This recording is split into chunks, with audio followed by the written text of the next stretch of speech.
내일을 걱정하지 마라. 내일 걱정은 내일이 할 것이다. 그날 고생은 그날로 충분하다. 여러분들 오늘 하루 종일 일하고 여기 오신 분들 많으시죠? 얼마나 피곤해. 지금 예수님 이 자리에 있으면은 이 말 하고도 남았을 것 같아. 너희도 오늘 고생으로 충분한데 내일 걱정하지 말아라. 내가 다 알아서 해줄게. 예수님 분명히 그랬을 거예요. 이 말씀을 내 마음 안에 살아 움직일 때 여러분들은 진리가 너희를 자유롭게 하리라. 악마의 유혹에 빠지지 않으려면은 돈에 대한 유혹, 명예에 대한 유혹, 권세에 대한 유혹, 하느님이 계실까 안 계실까에 대한 신앙에 대한 유혹, 이걸 빠지지 않으려면 우리는 항상 기쁘게 살아야 돼요. 근데 기쁜 사람은 어떤 사람이 기쁘냐면 긍정적인 사람이 기뻐요. 또 어떤 사람이 기쁘냐 하면은 정말 마음을 욕심이 없는 사람이 기뻐요. 욕심이 꽉 차 있는 사람, 자식 출세하기를 바라는 사람, 돈을 많이 벌기를 바라는 사람, 그냥 높은 자리에 올라가기를 원하는 사람, 이런 욕심이 있는 사람들은요 기쁘지 않아요.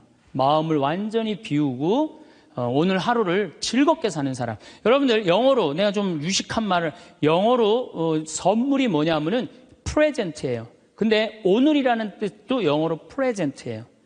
오늘은 하느님이 주신 선물이에요. 오늘은 과거, 지나간 과거 여러분들 묻지 마세요. 아무리 과거를 돌이키려고 해도 과거는 돌이킬 수가 없는 거예요. 과거에 연연하는 사람들 우울증에 걸려요. 그 다음에 미래에 대해서 미리 걱정하지 마세요. 여러분들이 아무리 걱정해봤자 여러분들이 걱정하는 게 95%는 일어나지 않을 거래요. 전혀 일어나지 않을 것에 쓸데없는 걱정을 하고 있는 거야. 제일 중요한 건 오늘을 즐겁게 사는 거야. 밥 3끼 먹고 눈 콧구멍 2개 있는 게 얼마나 여러분들 감사한 줄 아세요? 콧구멍이 얼마나 2개 있는 게 감사하냐면은 눈 2개 있는 것도 감사하지만 콧구멍 2개 있는 게 얼마나 감사하냐면은 이 콧구멍이요, 숨을요, 이 냄새를 맡는데요, 한쪽만 4시간을 맡는 거예요. 그리고 4시간이 딱 지나고 나면 한쪽이 교대를 해요. 반대쪽이 냄새를 맡는 거예요. 만약에 김치찌개 동시에 2 콧구멍으로 다 맡으면 기절해. 그러니까 여러분이 콧구멍 2개 있는 것만 해도 얼마나 감사한 건지 몰라요. 지금 여기 손가락 10개, 발가락 10개 가지고 콧구멍 2개, 눈 2개 갖고 오신 분들은요, 무조건 기쁘게 살아야 되는 의무가 있는 분들이에요. 하나님이 다 주신 거예요. 자, 그리고 난 다음에 우리가 유혹에 빠지지 말려면 끊임없이 기도해야 돼. 하느님께서 우리 이제까지 살아오면서 여러분들 은총 너무 많이 주셨어요. 은혜 너무 많이 주셨어요. 그렇기 때문에 우리는 어떻게 살아야 돼? 그 은혜를 계속 기억하면서 감사기도, 끊임없이 기도해야 돼. 근데 이 기도는 간구 기도를 하면 안 돼요. 감사 기도를 해야 돼요. 제가 꼭 성령 기도에 가면은요, 제일 당황스러운 게 그거예요. 내가 성령 기도에 가면은 할머니들이 신부님 골이 아파요, 무릎이 아파요, 허리가 아파요, 안수기도 해달라는 거예요. 근데 저는 신부 될 때 이 제단에 엎드려서 하느님한테 2가지를 청했어요. 하나는 강론 잘하게 해달라고. 근데 정말 저는 누워서 그렇게 기도했어요. 왜 제가 그 기도를 청했느냐면은 저는 초등학교 때부터 발표 때마다 선생님이 제일 먼저 너 일어나서 발표하라고 그랬어요. 그리고 책 읽을 때도 항상 나보러 읽으라고 그랬어. 목소리가 좋으니까. 그러니까 내가 받은 달란트는 뭐야? 말하는 거. 그리고 신부가 말씀 전하는 사람 아니에요. 그래서 강론 잘하게 해달라고 내가 정말로 엎드려서 간구했어요. 근데 뭐 1년에 300회, 내일도 여기 전주 중앙성당에 가서 강의하고 또 전주에 있는 중학교에 가서 그 학부형들하고 선생님들한테 강의해. 내일도 전부 단축 수업한대요. 그 선생님들도 강의 들으게 한다고 일반 학교에 가서 강의하는 거, 행복론에 대해서. 그러니까 1년에 한 300회 정도 초청 강연 다니니까 이거 소원 들어주셨어요. 난 너무너무 감사해요. 또 내가 글 잘 쓰게 해달라고. 이제까지 책 3권 썼는데 요즘 쓴 거 사는 맛, 사는 멋. 이거 정말로 많은 분들이 행복하다고 참 전화가 많이 와요. 독자들한테. 아니, 나 이 2가지 다 받았어요. 나는 더 이상 하느님한테 원하는 거 없어요. 하느님은요, 각자의 달란트가 다 달라요. 그리고 그냥 집 잘 짓는 신부님들, 또 우리 그냥 전 신부님, 내가 보기엔 사목 너무너무 잘하세요. 그러니까 그 감히 못하는 15년이 지나서 엄두도 못 냈던 저 땅을 사죠. 그러니까 아무나 사는 게 아니에요. 교우가 일치가 되기 때문에 그게 가능한 거죠. 그 다 달란트가 달라요. 근데 내가 받은 달란트는 강론 잘하고 글 잘 쓰는 거야. 나는 치유의 은사를 받지 않았어요.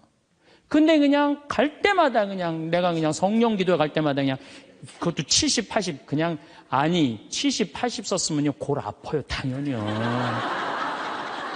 아 무릎 아프고 허리 아파요 당연히. 아 그걸 그냥 와갖고 하느님이 그냥 신부님이 그냥 허리 아프니까 그냥 안수 좀 해달라고 그러면 그 나요 80년 동안 쓴 거를. 그럼 난 또 착하니까 해주긴 해줘요. 할머니 머리에 손을 얹고 아니 뭐 치유의 은사는 없으니까 머리에 손을 얹고 뭐라고 기도하냐면은 하느님 이 할머니 골이 아프답니다. 그런데 눌러줘요. 그런데 저는 치유의 은사가 없는 게 확실해요. 우리 오홍진 신부님은 정말로 이 안수의 능력이 있으신 것 같아. 이쪽 쓰러진다, 이쪽 100명 막 쓰러지고 막 이쪽 쓰러진다. 2층 젊었을 땐 2층 쓰러진다, 2층 막 쓰러지고 그랬대요 정말로. 근데 나는 그렇게 20년 동안 안수 기도를 했는데 쓰러진 사람이 한 명도 없어요. 아이 정말이에요 정말. 쓰러진 사람 한 명도 없어요. 그리고 내가 안수 기도를 하면 누르면 내가 느껴요. 내 손에서 아무것도 안 나가는 게 느껴요. 누르고 있으면. 뭐가 나와야지 눌러줄 거 아니야. 뭐가 나와야지. 그래서 내가 3년 전부터 안수 기도를 안 하는 거예요. 왜 안 하느냐면은 아무것도 안 나오는데 누르고 있는 나도 한심하고 또 아무것도 안 나오는데 머리 디미는 교우들도 불쌍하고.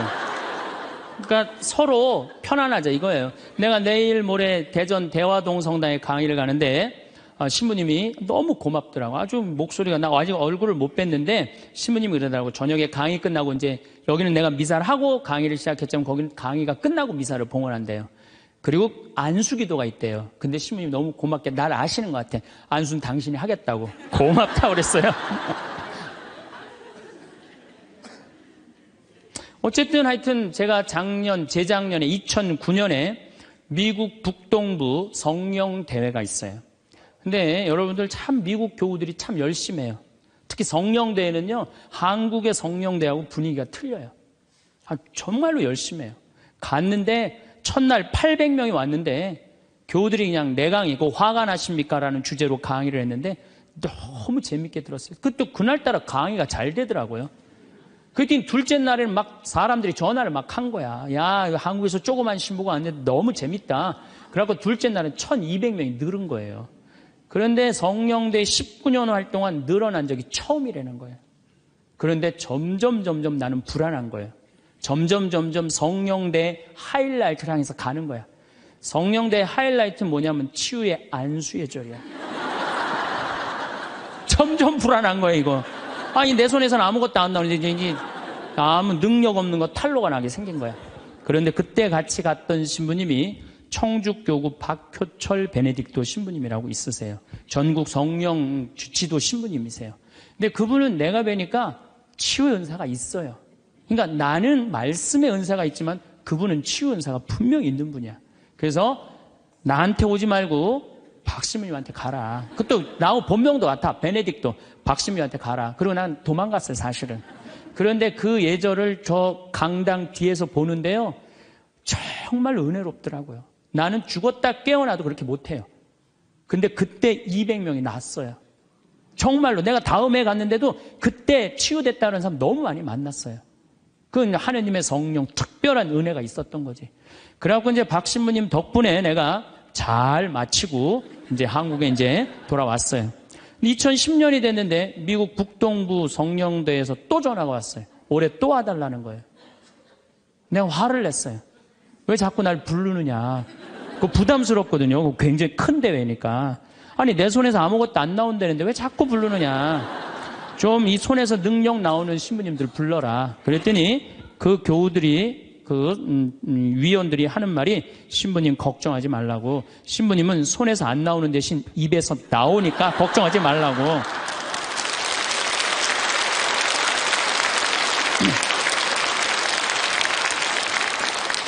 아 그러느냐? 그렇다면 내가 가겠다. 그리고 이제 작년에 내가 또 북동부 성령대를 갔어요. 갔는데 그때 같이 갔던 신부님은 누구냐면은 우리 수원교구의 한연음 다니엘 신부님이 같이 갔어요. 이분 또 만만치 않게 영적으로 깊은 분이잖아요. 근데 이제 신부님이 먼저 강의를 가는데 갑자기 내 앞에 무릎을 꿇는 거예요. 나한테 안수기도를 해달라는 거예요. 아니, 내가 새카만 후배고 정말 내가 존경하는 선배 신부님이에요. 근데 갑자기 무릎을 꿇더니 나한테 안수기도를 해달라는 거예요. 아니, 내가 교우도 안 해주는 판국에, 아니, 하느님하고 성모님한테 정말 완전히 미쳐갖고 오로지 기도만 하는 신부님, 그분 성소하고 성물도가 너덜너덜해요. 같이 들어. 내 성소도 깨끗하고 성물도도 깨끗한데 내 거는. 그래서 내가 신부님한테 그래서 신부님, 저한테 안수기도 받으실 필요 없으시다. 신부님 같이 이렇게 영적으로 깊으신 분이 나같이 이렇게 어린 후배 신부한테 뭐하러 받느냐. 그냥 들어가셔라. 근데 신부님이 하시는 말씀이 나는 황 신부한테 기적을 바라는 게 아니다.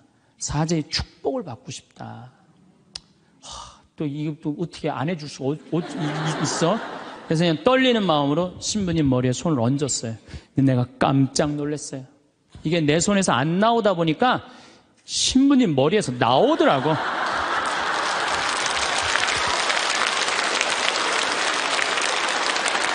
아니, 정말로 성령의 기운이 느껴지는 거예요. 정말로. 이야, 이러는 수도 있구나. 이게 내가 안 나오면 머리에서 나오는 수도 있구나. 하지만은 우리가 하느님을요, 골 아프면 골 고쳐주고, 머리 아프면 머리 고쳐주고, 무릎 아프면 무릎 고쳐주고, 허리 아프면 허리 고쳐주는 분이 아니에요. 하느님은요, 찬양 받으실 분이에요. 하느님은 영광 받으실 분이에요. 하느님 우리 심부름꾼 아니에요. 그것도 돈이나 많이 주면서 시키면 내가 몰라. 달랑 1,000원 주면서 뭘 그렇게 많이 시켜. 그러니까 자꾸 간구 기도를 하다 보면 어떤 유혹에 빠지느냐 하면은 여기가 아닌가 봐. 천군 보살한테 가는 거예요. 그래서 천주교 교우들이요, 전보로 많이 다니는 거예요. 그래서 일단 찬양기도, 감사기도 하는 교우들은요, 하느님 의심하지 않아요. 그리고 얼마나 은혜로워요. 여러분들 이 공기 공짜로 마시고, 태양 공짜로 햇빛 쬐고, 이 땅 공짜로 밟고 다니고, 얼마나 감사해. 눈 2개, 콧구멍 2개, 손가락 10개, 발가락 10개 있으면 됐지. 주님께서 여러분과 함께 마음을 드높이 우리 주 하느님께 감사합시다. 말로는 맨날 마땅하고 옳은 일이래. 말로는 감사 기도를 해야 된다는 거예요. 미사 내용 전체가 뭐냐면 감사 기도예요. 감사 기도. 그래서 여러분들 오늘 이후부터는 끊임없이 기도해야 되는데 어떤 기도를 해? 감사 기도를 해라는 감사 기도. 그리고 진정한 기도는요. 진정한 기도는 어떤 게 진정한 기도냐면은 저도 그런 기도를 많이 드려요. 하느님, 내가 당신의 나라를 위해서, 당신의 하늘나라를 위해서, 당신의 정의를 위해서 내가 무슨 일을 했으면 좋겠습니까? 나를 어떻게 당신이 쓰실 생각을 갖고 있습니까? 이렇게 물어볼 때 하느님의 뜻을 헤아릴 수가 있는 거예요. 그러니까 성당에는 하느님 뜻을 실천하려고 나오는 거지 하느님이 내 뜻을 실천하라고 성당에 나오는 게 절대 아니다. 근데 우리 많은 교우들은 그걸 착각하고 있는 거예요. 예수님도 마태오복음 그 산상설교의 5장, 6장, 7장에 뭐라고 그러셨어요? 주의 기도를 가르쳐달라고 그러니까 뭐라고 그랬어요? 너희들은 기도할 때 많은 말 하지 말아라. 하늘에 계신 우리 아버지 이름이 거룩히 빛나시며 아버지의 나라가 오시며 아버지의 뜻이 뭐라고 그래요? 하늘에서와 같이 땅에서도 이루어지소서. 그렇게 기도하라고 그랬잖아요. 근데 우리는 그냥 성당에 나와서 계속 내 뜻만 계속 어필하는 거예요. 더욱이 여러분들 예수님하고 친해요, 안 친해요? 친하지도 않으면서 그냥 계속 이것이 해줘라. 여러분들 이 생각 해봐요. 정말 친한 친구가 와서 부탁하면은 들어줘요, 안 들어줘요? 힘들어도 들어줘요. 내가 좀 고통스럽더라도 그걸 나눠줘요. 생전 본 적도 없는 친구가 와서 딱 오더니 1,000원 주더니 야, 내가 정말로 필요한 게 있는데 나 좀 도와줘라. 도와주고 싶어요, 안 도와주고 싶어요? 도와주고 싶지가 않다는 거예요. 그래서 여러분들 기도는 뭐냐면 일단은 예수님하고 친구 되기 위해 하는 거예요. 예수님하고 대화하는 거예요. 대화를 해서 예수님, 당신이라면은 이 땅을 사겠습니까? 안 사겠습니까?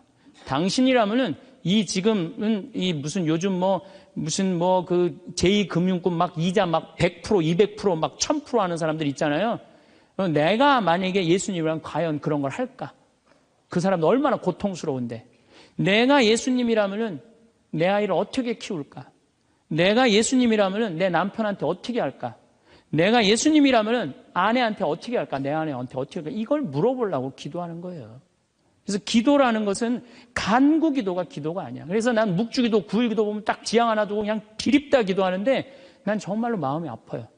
묵주기도는 저는 요즘 묵주기도 드릴 때 오늘도 내가 묵주기도 5단을 바치면서 연옥에 있는 영혼들 구원해달라고 기도했어요. 왜냐하면 성모님이요 그렇게 기도하라고 그랬거든요. 우리 그냥 계속 연옥을 위한 기도, 그 다음에 뭐 터키에서 지금 고통받는 사람들, 뭐 이런 정말 죄인들, 이런 사람들은 생전 기도하지 않고 그냥 대학 입시, 그냥 뭐 수능 잘 보게 해주고, 그냥 당 팔리게 해주고, 애 생기고 해주고, 이런 기도는 자꾸 하느님하고 멀어질 수도 있다는 얘기예요. 그걸 다 들어주지 않으세요, 하느님이. 어떻게 다 들어줘요? 내가 할 일이 있는 거지. 또 기도는 예수님의 말씀을 음미할 때 기도가 즐거워요. 예수님 묵상할 게 너무 많지 않아요? 예수님에 대해서 나는 예수님 말씀 중에 내 눈 속에 있는 들보는 보지 못하면서 남의 눈에 있는 티끌을 빼주려고 그러느냐. 자기 눈에는 들보는 못 보고 남의 눈에 티끌. 이거 내가 살아오면서 나도 그렇겠지만은 정말로 많이 봐요, 우리가. 그래서 나의 잘못, 나의 험, 나의 약점, 이거를 항상 볼 수 있도록 노력해야 되는데 우린 그런 걸 안 해요. 예수님 말씀 틀린 말 하나도 없어요. 사람이 안식을 위해서 있는 것이 아니라 안식일이 사람을 위해서 있는 것이다. 이것도 얼마나 멋있어요. 뭔가 예수님이 과연 어떤 의미에서 이런 말씀을 했는가. 참 묵상할 거리가 너무 많죠. 또 너희들 무엇을 먹을까, 무엇을 입을까, 무엇을 마실까 걱정하지 말아라. 하늘에 나는 새도 다 먹여줄 거다. 그리고 내일을 걱정하지 마라. 내일 걱정은 내일이 할 것이다. 그날 고생은 그날로 충분하다. 여러분들 오늘 하루 종일 일하고 여기 오신 분들 많으시죠? 얼마나 피곤해. 가서 씻고 누워서 그냥 쉬고 싶은데 여기까지 온 분 예수님, 내가 지금 예수님 이 자리에 있으면은 이 말 하고도 남았을 것 같아. 너희도 오늘 고생으로 충분한데 내일 걱정하지 말아라. 내가 다 알아서 해줄게. 예수님 분명히 그랬을 거예요. 이 말씀을 내 마음 안에 살아 움직일 때 여러분들은 진리가 너희를 자유롭게 하리라 처럼 정말로 자유롭게 살 수 있어. 근데 예수님 말씀이 하나도 없어. 그냥 성서 하나 붙잡고 하루 종일 묵상해 본 적도 없고 일주일 내내 묵상해 본 적도 없어. 그냥 성서를 읽은 적도 없어. 그러면은 여러분들은 기도가 어려운 거예요. 점점 기도하는 방법을 잃어버리는 거예요. 고생하며 무거운 짐을 진 너희는 모두 나에게 오라. 내가 너희에게 안식을 주겠다. 얼마나 내 멍에는 가볍다. 얼마나 좋아요. 예수님 말씀을 가만히 묵상해 보면은요, 다 위로의 말이야. 내가 너를 너무 사랑하니까 걱정하지 마라. 내가 있는데 뭐가 그렇게 걱정이 많으냐. 전부 그런 내용이에요. 함께 하겠다. 내가 너희와 함께 하겠다. 나는 너를 이제 종이라 부르지 않고 뭐라고 그랬다? 벗이라고 부르겠다. 예수님 행하신 행적을 봐요. 가난한 사람, 팔 하나 없는 사람, 눈 먼 사람, 귀 먼 사람, 나병으로 고생하는 사람, 또 죄 속에 있는 죄녀, 창녀, 간음한 여인, 이 세상에 오셔서 그런 버림받고 고통받는 이들 속에서 사시다 가셨잖아요. 그분 삶을 가만히 이렇게 드라마를 보듯이 쫙 보면은 이거 끊임없이 기도할 수 있어요. 해도 끝이 없어. 예수님의 삶을 묵상한다는 게. 그러면은 그 안에서 예수님과 하나 되면은요, 그 다음 단계, 더 높은 단계 기도를 할 수 있어요. 근데 맨날 이거 달라, 저거 달라, 요거 해달라, 저거 해달라 그러면요, 그 사람은 깊이 신앙생활을 할 수가 없어요. 그럴 것 같아요? 안 그럴 것 같아요? 그렇죠? 그러니까 오늘 이후부터는 간구기도 하지 마세요. 이미 너희들 필요한 거 하느님 아버지가 이미 알고 있다. 그러시지 않으셨어요? 예수님이 그러셨거든요. 예수님 말씀은 되씹으면 되씹을수록 깊은 맛이 나요. 그래서 기도라는 건 뭐냐면 영적인 하느님을 느끼는 거예요. 영적인 하느님을 느끼는 거. 자, 우리가 기도가 구송 기도가 있다고 그러죠? 그 다음에 무슨 기도가 있어? 묵상 기도가 있죠? 그 다음에 무슨 기도가 있냐면 관상 기도가 있어. 관상 기도. 그 다음에 이제 어려운 단계로 넘어가면 일치의 기도가 있어요. 그게 무슨 기도냐면은 성당에 앉아서 하느님을 느끼는 거예요. 온 우주에 시편 19편 그 말도 소리도 비록 이야기 없어도 온 세상으로 퍼져나간다는 하느님을 느끼는 거야. 그러면은 성당에 1시간 앉아 있어도 1분 지나가는 것처럼 후딱 지나가요. 어떨 때는 3시간도 후딱 지나가요. 하느님을 느끼는 거냐. 이 말씀이 이제 넘어서서는 온 우주에 꽉 차 있는 하느님을 느끼는, 살아있는 현존하시는 하느님을 느끼는 거야. 그런 하느님을 느끼다 보면은 이제 성인들이 이제 그 다음엔 어느 단계로 가요? 탈원 상태 가는 거. 온전히 하느님을 느끼는, 희열을 느끼는 거죠. 세상 아무것도 필요 없어. 돈도 명예도 권세도 아무것도 필요 없어. 근데 하느님만 내 안에 살아있다면은 모든 게 행복한 거야. 그래서 끊임없이 기도하면은 악마의 유혹에 넘어가지 않는다는 거예요. 그래서 여러분들은 이제 제가 제일 걱정인 게 50살 되신 분들 60년 남았어요. 아니 어제 발표 나왔잖아요. 2040년에 평균 연령이 몇 세라고? 90살이에요. 그럼 여러분들 지금 50살 되신 분들 2040년이면 몇 살이냐면은 80살이에요. 80살이면 그때 가면은 또 늘어날 것 같아요? 안 늘어날 것 같아요? 또 늘어나요. 그래서 110살이에요. 그러면은 남은 60년 동안 내가 영적인 인간으로 살 거냐, 육적인 인간으로 살 거냐, 늙어서 어떻게 할 거야? 힘도 없는데 기도라도 열심히 해야지. 그래서 제일 좋은 기도는 뭐냐면은 제가 여러분들한테 청하는 건 뭐냐면은 기도 공동체 단위라는 거예요. 제가 프랑스 떼제 공동체에 가서 일주일 동안 기도를 했는데요. 3,000명씩 와요. 일주일에. 월요일부터 주일날 전심 때까지 모여서 아침 기도, 낮 기도, 저녁 기도, 그 다음에 미사. 똑같아 일주일 내내. 그런데 성당에 다니든 안 다니든 3,000명. 많이 올 땐 여름엔 3만 명이 와요. 근데 우리나라는 아직 그런 데가 없어. 일주일 내내 모여서 기도하는 데가 없어. 그래서 내가 이제 평창을, 그래서 토요일 날 저녁에는 또 우리 부관장 신부님이 너무 노래를 예쁘게 잘해. 그래서 이제 떼제 기도를 시작을 했어요. 그래서 이제 기도하는 그런 공동체를 만들어서 여러분들도 삶에 지쳤을 때 와서 일주일 동안, 60살쯤 돼갖고 일주일 정도 와서 기도하고 가면 얼마나 좋겠어요. 그렇죠? 그러니까 그런 공동체를 많이 믿는 사람들이라면 찾아다니라는 거예요. 영적인 세상을 위해서 시간을 투자하고 마음을 투자하라는 거죠. 그래서 신부님 끊임없이 기도하는데 제일 좋은 게 뭡니까? 미사 참여예요. 첫 번째 좋은 건 미사 참여. 미사 참여 1년 내내 평일 미사 다니시는 분들은요, 말할 수 없는 마음 안에 기쁨이 있어요.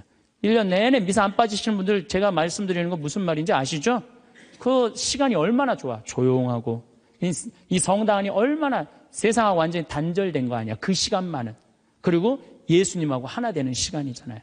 그래서 아무리 힘들어도 직장 끝나고 난 다음에 가방 들고 와서 미사 참여하고 가는 사람들, 이 사람들은 제일 행복한 사람들이에요. 그래서 미사야말로 가장 완벽한 기도다.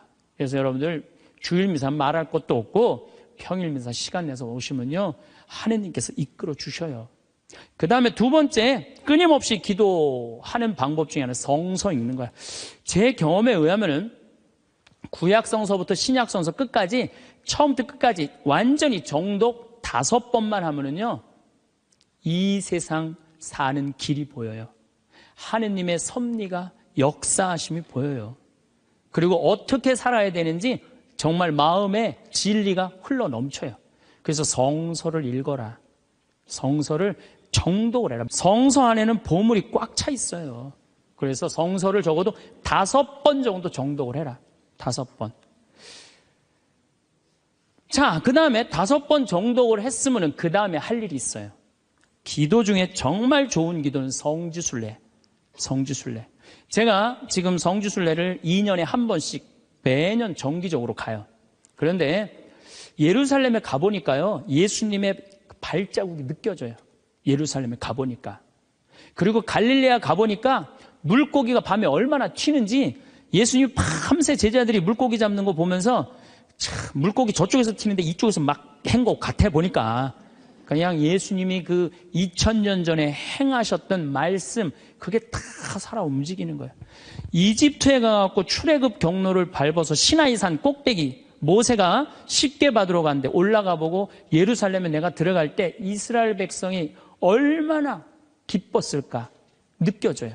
사도 바오로가 예수님 다마스커스에서 회개하고 난 다음에 이 그리스, 터키 이거 전부 교회 세우러 7개, 필라델피아 교회, 이런 교회들 전부 다 세우러 가는데 지난 2월 달에 갔다 왔거든요. 그냥 예수님이 그냥 막연하게 멀리 느껴지는 게 아니라 예수님이 살아 움직이는 거예요. 그래서 여러분들 성지순례 참 중요한 거. 물론 우리나라 안에도 좋은 성지들이 너무 많아요. 우리 성인들이 얼마나 예수님을 사랑했는지. 그러니까 시간 되면은 돈 모아서 제일 남는 거, 가장 적은 돈으로 가장 최고의 효과를 낼 수 있는 건 성지순례. 그래서 예루살렘 한 번은 갔다 오라는 거예요. 한번 손 들어보세요. 내가 절대 욕 안 할 테니까 한번 손 들어보세요. 손 들어. 한 번도 안 갔다 왔다. 손 들어보세요. 자, 이 사람들 이거 회개해야 되는 사람들이에요. 자, 여러분들 이 세상에 한 번 오셨어. 내가 하느님을 믿어. 하느님을 믿는데 예수님이 활동하고 가시는데 한 번 좀 가보고 싶지 않아요? 그럼 지금부터 개 모으세요. 개 모으셔갖고 나는 우리 여의도 순복음교회가 한 번 거기 성주순례를 갔는데 몇 명이 한 3,000명이 갔다. 3,000명. 3,000명이. 여러분들도 우리 능평성당 내가 있을 때 어른들 700명 갔잖아요. 한번 한 2년 개 모아갖고 우리 전신부님이랑 한번 1,000명 한번 쫙 한번 가봐요. 그럼 아마 일생 일대 너무 은혜를 많이 받을 거예요. 그 은혜는 마치 이스라엘 백성이 에집트를 200만 명이 200명 그건 뻥이겠지만은 어쨌든 하여튼 가듯이 그런 뜨거움을 아마 느끼실 거예요. 저는 그래서 우리가 끊임없이 기도하는데 정말 좋은 거는 성지순례다. 돈 모아서 성지순례 가라. 다시 한번 말씀드리지만 재물은 쓴 것만 재물이에요. 쓴 것만 내 재물이에요. 제가 지난번에 산호세 강의를 갔는데 나를 비행장에 데려다 준 자매가 하나 있어요. 친구가 5억을 껴먹고 갔대요. 재산이 싹 날아갔대요. 근데 유일하게 자기가 아깝지 않았던 거, 성지순례 간 것만 아깝지 않더래요. 그거 갔다 오기를 얼마나 잘했는지 성지순례 때마다 갔다 온 게 그것만 자기 마음 안에 살아 움직이더래요. 여러분들도 나중에 이 돈 저 돈 띄어먹고 땅치고 통곡하지 말고 미리 지금 돈 모아서 성지순례 갔다 오십시오. 그리고 묵주기도 우리가 가장 쉽게 할 수 있는 기도예요. 누워서도 할 수 있고 반신욕하면서도 할 수 있고 걸어가면서도 할 수 있고 묵주기도도 성모님 말씀대로 죄인들의 회개를 위해서 영혼들의 고통 덜어주기 위해서 그 기도가 저는 묵주기도 중에 가장 아름다운 기도라고 생각을 해요. 그래서 우리의 기도를 불쌍한 영혼들이 많이 기다리고 있으니까 그런 지향을 두고 그냥 수능 잘 보게 해주고 애 생기게 해주고 월세 나가게 해주고 땅 팔리게 해주고 그런 기도하지 마시고 이렇게 끊임없이 기도하는 사람은요 악마의 유혹에 빠질 시간이 있겠어요 없겠어요? 당연히 없어요. 당연히. 자, 그 다음에 어떤 처지에서든 감사하여라. 감사하는 사람 또 유혹에 안 빠져요. 여러분들 북한에서 안 태어나고 남한에서 태어난 거 감사해요 안 감사해요? 북한은요 정말로 굶어 죽어요. 굶어 죽어요. 평양 근교만 빼놓고 나머지는 다 굶어 죽는다고 보시면 돼요. 이제 겨울이 시작되면은요 이 사람들 뗄감이 없어요. 석유 석탄이 없기 때문에. 그래서 산에 나무 잘라다가 또 해요. 그리고 어떤 집은 작년에는요 그 뗄감조차도 없어서 밥도 못 해갖고 그대로 얼어 죽은 사람들도 많다는 거예요. 근데 우리는 얼마나 잘 먹고 잘 살아요. 감사해요 안 감사해요? 감사해요. 여러분들 후쿠시마에서 안 태어나고 대한민국에서 태어난 거 감사해 안 감사해? 이거 여러분들 깊이 묵상해야 돼요. 왜냐하면 일본은 1년에 지진이 5,000번 일어나요. 5,000번. 하루에 15번 일어나요. 더 놀라운 거는 이번 12월 1월 달에 지진이 또 일어난다는 게 지금 감지가 된다는 거예요. 일어날지 안 일어날지 모르겠지만은 일본 사람들은요 너무 불안한 거예요. 근데 우리나라는 지진이 1년에 몇 번 일어나는 줄 아세요? 15번 정도 일어나요. 근데 이 중에 지진의 강도가 2.7에서 3.2예요. 보통 일어나는지 안 일어나는지도 모를 정도예요. 근데 일본은 막 일어나면 4.0만 넘어가면요 정말 천둥 소리 얼마나 불안한지 몰라요. 나는 그걸 경험을 했어요. 지진이라는 게 무시무시해요. 근데 우리는 아무런 그런 게 없이 살잖아요. 근데 우리는 얼마나 행복한 나라에서 살아. 그런데 왜 자살률이 세계 1위냔 말이야. 국민들이 욕심이 많아서 욕심이. 이유는 딱 한 가지예요. 욕심이 너무 많아요. 대한민국 사람들 이 정도면 잘 사는데 왜 이렇게 욕심이 많은지 모르겠어요. 여러분들 그 한국처럼 잘 먹고 잘 사는 나라가 없어요. 여러분들 이탈리아라는 나라 잘 살아 못 살아요? 잘 살죠? 그런데 이탈리아가 우리나라가 경제력은 세계 13위지만은 소비 지수는 7위예요. 7위. 정말 잘 먹고 잘 사는 나라가 우리예요. 내가 뭐 예전에 방송에도 한번 말씀드렸지만 우리나라 갈비집에 가보면요. 진짜 잘 먹어요. 갈비 막 먹으러 가면은요. 막 이렇게 한 상 반찬 나와요. 그냥 그 계란찜, 그 다음에 무슨 뭐 단호박 삶은 거, 메추리알, 뭐 그 다음에 무슨 뭐 사라다, 무슨 야채 사라다, 국물 김치, 뭐 별게 다 나와요. 그 다음에 파란 국수 말아서 나와요. 그리고 4명이 가면 4인분 시켜요. 4인분 시키면 그냥 배가 빵빵해. 한국 사람들은 배 빵빵하면 안 돼. 갈비집에 가고 배 터질 때까지 먹어야 되냐. 2인분 더 시켜요. 더 시켜서 먹고 난 다음에 그래도 우린 분이 안 풀려. 그냥 아줌마가 하나 쓱 나와서 이렇게 물어봐요. 냉면을 먹을래? 된장찌개를 먹을래? 그냥 그거 먹고 커피 공짜로 먹는 나라가 어디 있어요? 잘 먹어요. 횟집도 마찬가지예요. 횟집도 일본에 가고 내가 회 정식 시켰는데 회가 딱 2점 나왔어요. 이게 맛백인가 보다 그러고 홀딱 먹었어요. 아무리 기다려도 회가 안 나와요. 왜 안 나오냐니까 그게 다라는 거예요. 우리나라는 횟집에 가면 뭐부터 나와요? 씻기다시 나오죠? 개불, 멍게, 해삼, 전복, 낙지, 꽁치 소금에 구운 거, 미역국, 조개탕, 별게 다 나와요. 그리고 그냥 또 회가 나오면 그냥 한 50점 나와요. 배는 꽉 찼는데 50점이 또 나와. 어떻게? 먹는 방법이 있어요. 상추에다가 회를 올려요. 그 다음에 마늘하고 고추하고 된장을 찍어갖고 상추를 동그랗게 말아요. 그 다음에 목구멍으로 밀어 넣는 거예요. 보면 계속 목구멍까지 찼어. 그래도 분이 안 풀려. 어떻게 하느냐면은 매운탕 또 시켜 밥 한 그릇 또 해갖고. 그런데도 왜 자살률이 세계 1위냔 말이에요. 왜 15,400명이 죽냔 말이에요. 1년에 하루에 42명씩 자살을 하냔 말이에요. 왜? 1시간에 2명씩 지금 뛰어내려서 죽고 있어요. 우리나라에.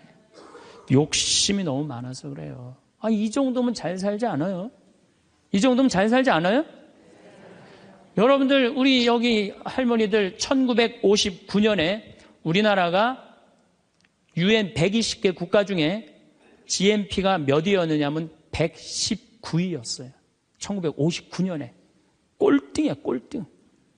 그때는 정말로 똥구멍이 찢어지게 가난하게 살았어요. 똥구멍이. 다시 한번 똥구멍 찢어지는 거 얘기해 드릴게요. 9월에 추수하면 2월에 먹을 게 떨어져요. 보리는 5월에 피는데. 그러면 그냥 무슨 칡해서 먹고 쑥해서 먹고 그것도 안 되면 4월 달에 소나무 속껍질 벗겨요. 햇빛에 말려갖고 갈아갖고 쌀은 요만큼 소나무 껍질은 이만큼. 그러니까 밥을 져서 먹으면 등짝에 붙었던 배가 쑥 나와요. 얼마나 좋아. 근데 문제는 이 섬유질은 소화가 안 돼요. 수분만 빠지고 다시 딱딱하게 대장에 가서 돌덩어리가 되는 거야. 똥을 넣으면 부드러운 똥이 나오는 게 아니야. 이 돌덩어리가 나오는 거야. 근데 이 돌덩어리를 빼내니 집집마다 뒷간에서 똥구멍 찢어지는 소리가 아니야. 이 집 저 집에서 막 나는. 그게 1959년에 있었던 일이에요. 1959. 그런데 불과 60년 만에 이렇게 잘 살 수가 없어요. 이렇게 잘 살 수가 없어요. 여러분들 저는 요즘 그리스 보면서요. 정말로 내가 대한민국 사람이라는 게 얼마나 자랑스러운지 몰라요. 그리스라는 나라는 지금 BC 526조예요. BC 526조. 그런데 이거 그리스라는 나라 우리나라보다 훨씬 못 살아요. 우리나라보다 30이야. 경제 규모가 3분의 1밖에 안 되는 나라예요. 그리스라는 나라가. 그런데 이 나라가 전부 빚 갖고 사는 거, 빚 갖고. 애 셋 낳으면 일 안 해도 돼. 애 셋 낳으면 다 우유값까지 다 나와요. 양육비 다 나와. 대학 들어가갖고 뭐 3년, 4년, 뭐 1학년 다니다가 2학년 다니기 싫어하고 10년 후에 들어가면 그때도 공짜야. 끝날 때까지 공짜예요. 뭐 갖고? 빚 갖고. 그래갖고 좀 이제 이 빚이 이렇게 나라 빚이 많으니 허리띠 좀 졸라 매자 그랬더니 내 연금은 못 깎는다. 맨날 데모하는 거예요. 그 다음에 막 정부 기관에 그냥 저기 막 전기 끊고. 그게 저러고 있는 거예요. 지금 아직도. 근데 우리나라는 1997년에 IMF 터졌을 때 어땠어요? 국민들이 전부 뭐 했어요? 금 모았잖아요. 금. 내가 그래서 여러분들 마지막으로 금모으기 운동이 우리가 얼마나 대단한 건지 지금부터 잠깐 읽어 드릴 테니까 한번, 이게 누가 쓴 거냐면 이름도 무지 어려워요. 슝홍빙이라는 중국 사람이 쓴 거예요. 이게 베스트셀러예요. 냉전 시기 미국의 맹방이던 또 하나의 나라 한국은 금융위기가 닥치자 미국의 구원에 손을 내밀었다. 한국 사람들은 미국이 그토록 단호하게 거절하리라고는 꿈에도 생각하지 못했다. 우리가 도와달라고 그랬는데요, 싹 거절했어요. 월가를 대표하는 재무부는 끝까지 반대했다. 심지어 올브라이트가 경제학을 모른다고 비난하기까지 했다. 결국 클린턴 대통령은 재무부에 손을 들어주었다. 여기서 그 다음에 중요한 얘기가 나와요. 재무장관 로버트 루빈이 보기에 이번 위기야말로 한국 경제의 빗장을 열어젖힐 절호의 기회다. 그러니까 이제 IMF 때 우리나라에 들어와서 기업 다 먹을 기회다, 이 얘기예요. 그는 구원을 청하는 옛 맹방인 한국을 과거보다 훨씬 가혹한 조건으로 대하라고 지시했다. IMF는 미국 재무부의 압력 아래 한국의 원조 조건에 온갖 가혹한 조건을 덧붙였다. 그래서 우리나라가 얼마나 고통스러웠어요. 한국이 즉시 미국에 유리한 조건으로 미국과의 모든 무역 마찰을 해결할까지 포함했다. 그동안 마찰이 많은데 미국한테 다 손들었어요. 분노한 한국민들은 IMF가 언제나 미국 편에 서서 갖가지 불합리한 조건을 내건다고 비난했다. 한국 정부는 하는 수 없이 미국의 조건들을 받아들이고 미국이 은행 지점들을 한국에 설립하도록 허락했다. 시티은행, 그 미국 은행이에요. 외국 기업들이 보유할 수 있는 상장회사의 지분은 원래는 26%나 이 운영권을 못 갖고 있었는데 그때 50% 상향 조절했어요. 외국인이 개인이 소유할 수 있는 기업의 주식 지분은 7%에서 50%로 늘어났어요. 그래갖고 외환은행 전부 다 론스타한테 뺏긴 거죠. 한국 기업은 반드시 국제회계의 원칙에 따라 했으며 금융기관은 국제회계사무소의 회계 감사를 받아야 했다. 참. 그러나 국제금융재벌들은 한국의 강한 민족성들을 너무 얕잡아 보았다. 한국의 협의를 체결하기만 하면 당장이라도 몰려들어 사냥감을 물어 뜯을 판이었다. 우리나라 현대 삼성 다 먹을 판이었다는 얘기예요. 그런데 고립무원, 완전히 고립무원의 사면 초가에 빠진 한국인들은 나라를 구하겠다는 일념으로 너도 나도 금모으기 운동에 나서서 정부를 도왔다. 이때 금모은 게 21억 달러예요. 한국에 돈 한 푼도 없었을 때. 놀라운 거는 금모으기 하고부터는 5억 달러 수출 계속 적자였다가 이때부터 흑자로 전환하기 시작해. 이게 흑자의 출발점이 돼요. 금모으기 운동이. 그래서 이걸 극복한 나라예요. 서양의 기업들은 한국 대기업을 거의 하나도 사들이지 못했다. 한국 경제는 가장 어려웠던 1998년 여름의 악몽에서 완전히 빠져나올 수 있도록 수출을 빠르게 회복했다. 금모으기 운동부터 그랬다는 거예요. 국제금융재벌들과 미국 재무부는 공연히 헛물만 켜다가 만셈이 되었다. 뿐만 아니라 한국으로 하여금 정부가 경제를 주도할 절대적인 필요성을 확실히 깨닫게 해줬다. 마이크로소프트가 한국 최대의 소프트웨어 기업을 삼키려는 시도도 물 건너 갔어요. 그러니까 미국 애들이 그때 한국 다 살라고 그랬어요. 근데 그것도 못 샀고 8개의 한국 지방 소프트웨어 기업들에게 그 몫이 돌아갔다. 다 우리나라 기업들이 다 샀다는 얘기예요. 포드가 기아 자동차를 구입하려던 계획도 빗나가 버렸다. 그때 기아가 망했거든요. 근데 빗나가서 우리가 금 모아서 현지 기업이 포드의 꿈을 현대가 구했죠. 꿈을 보기 좋게 꺾어준 것이다. 이렇게 우리나라가 그 IMF를 벗어난 민족이야. 그런데 이렇게 대단한데 아니 정치를 보면은 사회를 보면 한국이 현찮다고 그래. 내가 보기에는 한국이 대단한데 얼마나 대단해. 그리스하고 우리나라하고 정반대 아니에요. 그래서 이 IMF를 넘어서서 지금 이렇게 우리가 전 세계가 지금 금융위기를 겪고 있잖아요. 지금 그리스, 이탈리아, 스페인, 프랑스 다 무너지고 있잖아요. 근데 우리나라는 아직도 경쟁력이 있다는 거예요. 이렇게 대단한 사람들이 모여 살아갖고 우리나라 이름이 대한민국이에요. 아니 그럼 이렇게 기가 막힌 나라에 살면서 국민들이 감사해야 될 거 아니야. 감사는 온데간데 없고 원망, 비난 맨날 이런 것만 있어요. 그러니까 국민들이 안 행복한 거야. 그래서 나는 사도 바오로가 항상 기뻐하라. 끊임없이 기도하여라. 어떤 처지에서든 감사하라. 이것이 우리 주 예수 그리스도를 통하여 드러내신 하느님 아버지의 뜻이다. 그러니까 여러분들 신앙생활하는 사람은요, 어떻게 해야 돼? 항상 기뻐하고 끊임없이 기도하고 어떤 처지에서든 감사해야 되는데 대한민국 처지는 괜찮다. 나머지 왜 괜찮은지는 다음 시간에 제가 또 이어서 강의를 하도록 하겠습니다. 감사합니다. 황창 연신부님 명강에 잘 보셨나요? 오늘 행복특강 중 일어나지도 않은 일들에 대한 걱정을 말씀을 해주셨는데요. 오늘을 기쁨이 흘러넘치게 잘 보내라. 오늘 감사히 잘 보내라는 뜻을 담은 다양한 철학자, 종교, 지도자, 심리학자들의 이야기도 좋아서 몇몇 주요 학자들과 그들의 명언 공유드려요. 잭 켄트필드 내일에 대한 최고의 준비는 오늘 최선을 다하는 것이다. 아지드 칼리드 내일 걱정을 오늘의 행복을 망치는 도구로 사용하지 마라. 윌리엄 오슬러 내일의 걱정을 오늘의 일에 끌어들이지 마라. 오늘 해야 할 일을 할 뿐이다. 벤저민 프랭클린 미래를 걱정하지 말고 현재를 살아라. 마하트마 간디 어제는 지나갔고 내일은 아직 오지 않았다. 우리는 오늘을 살고 있다. 존 우든 내일은 두려워할 필요가 없다. 어제는 이미 없고 오늘은 우리가 가진 전부이다. 코리텐 붐 내일에 대한 걱정은 오늘의 힘을 빼앗아 간다. 마하트마 간디 미래는 우리가 지금 무엇을 하는가에 달려있다. 조지 맥도날드 내일의 문제를 내일 해결하라. 오늘은 오늘의 일에 충실하라. 랄프 월도 에머슨 걱정은 우리의 행복을 해치는 가장 큰 도둑이다. 오늘을 온전히 살아라. 이 명언들이 조금이나마 마음의 평안을 찾는 데 도움이 되길 바랍니다. 오늘도 평온히 함께 감사합니다. 늙어서 자식 나 신경 안 쓰고 자기네들 나름대로 잘 살게 도와주는 게 어떻게 하는 거예요? 자식 도와주는 거예요. 그러니까 지금 누구한테 잘해주는 게 나한테 잘해주는 게 누구 도와주는 거야? 자식 도와주는 거예요. 그래서 여러분들 이제 자신을 위해서 사세요. 옛날에 40살, 50살까지 살 때는요, 자식 위해서 살아도 돼요. 왜? 내가 그냥 대충 살다가 적당히 알아서 죽어주니까. 한 부모가 46, 47에 죽어주면은요, 병이 들어도요, 별로 자식들 힘들이지도 않아요. 근데 70살에서부터 누워서 100살까지 누워있으면은요, 자식 미치는 거예요. 그러니까 누구한테 오늘 이후부터 잘해줘라? 본인한테 잘해줘라. 항상 어떤 처지에든 감사하여라에 대해서 말씀을 드리겠습니다. 여러분들 참 우리나라 행복한 나라예요.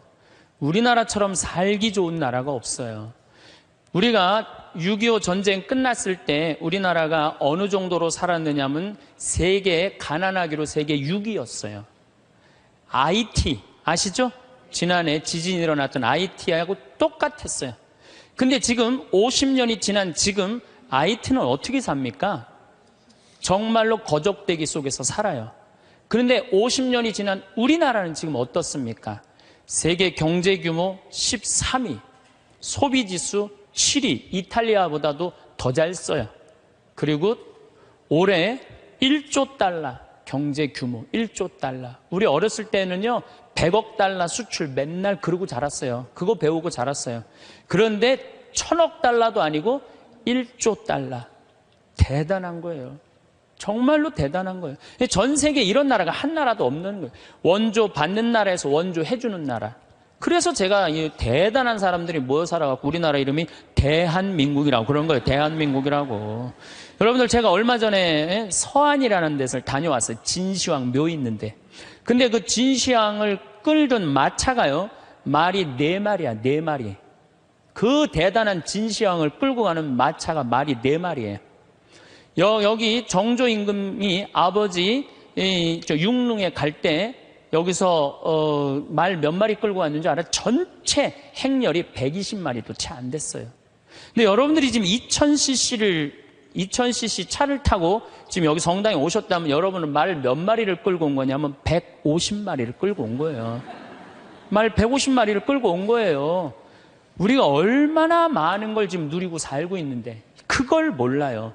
옛날에 왕은요, 여름에 얼음 좀 먹고 싶으면은 동빙고, 서빙고 막 뛰어가서 그냥 막 얼음 갖다 바쳤어요. 근데 우리는 집집마다 냉장고에서 열면 얼음 다 있어요. 동빙고, 서빙고 다 있어요. 옛날에 진시황보다, 옛날에 정조임금보다 우리가 훨씬 더 잘 사는 거예요. 그런데도 지금 감사하지 못하고 있다? 이건 정신적인 병이 들어있는 거예요. 짧은 시간 내에 남들은 100년 역사가 넘는데 우리는 겨우 30년, 40년 됐는데도요. 세계 4위 시장이에요. 4위 시장. 대단한 거예요.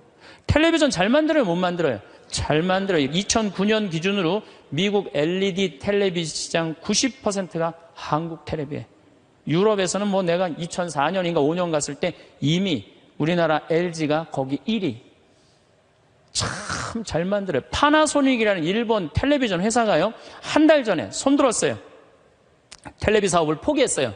뭐라고 포기했느냐면 우리는 삼성, LG 텔레비 따라갈 수가 없다. 그래서 우리는 텔레비 사업을 포기한다. 차 잘 만들죠.